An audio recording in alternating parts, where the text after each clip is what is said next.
మైనారిటీలకు ఉచిత TET coaching అని మనకి ఈ యొక్క ఆర్టికల్ అనేది మనకి ఈనాడు న్యూస్ పేపర్‌లో ప్రచురించడం జరిగింది. మైనారిటీ అభ్యర్థులకు టెట్ పరీక్షకు ఉచితంగా కోచింగ్ ఇవ్వనున్నట్లు ఆ శాఖ మంత్రి ఎన్‌ఎండి ఫరూక్ తెలిపారు. నవంబర్ మొదటి వారం నుంచి తరగతులు ప్రారంభమవుతాయని, కోచింగ్ ఆన్‌లైన్ ఆఫ్‌లైన్‌లోనూ అందిస్తామని శుక్రవారం ఓ ప్రకటనలో పేర్కొన్నారు. ఆసక్తి గల వారైతే centre for education development of minorities CEDM website www.apcedmmwd.orgలో దరఖాస్తు చేసుకోవాలని సూచించడం జరిగింది. కాబట్టి ఈ మైనారిటీ అభ్యర్థులు ఎవరైనా ఫ్రీగా టెట్ కోచింగ్ తీసుకోవాలనుకుంటే ఈ యొక్క వెబ్‌సైట్‌లో మీరు లాగిన్ అయ్యి మీ యొక్క డీటెయిల్స్ ఇచ్చేసి మీరు రెడీగా ఉంచుకుంటే వాళ్ళు ఈ రోజుటి నుంచే మనకి అంటే మొదటి వారం అన్నారు కాబట్టి ఈ రోజు సీనియర్ ఉపాధ్యాయులకు టెట్ నుంచి సడలింపు ఇప్పించండి. రాష్ట్రపతికి లేఖ రాసిన బీసీవై పార్టీ అధ్యక్షుడు రామచంద్ర యాదవ్.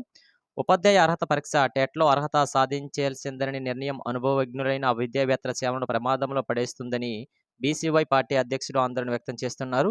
2009 ఆర్టీఈ చట్టం అమలుకు ముందు నియమితమైన 10 ఏళ్లకు పైగా అనుభవం ఉన్న ఉపాధ్యాయులకు టెట్ నుంచి సడలింపు ఇవ్వాలని కోరుతూ రాష్ట్రపతి ద్రౌపది ముర్ముకు లేఖ రాసినట్లు శుక్రవారం ఆయన ఓ ప్రకటనలో తెలిపారు.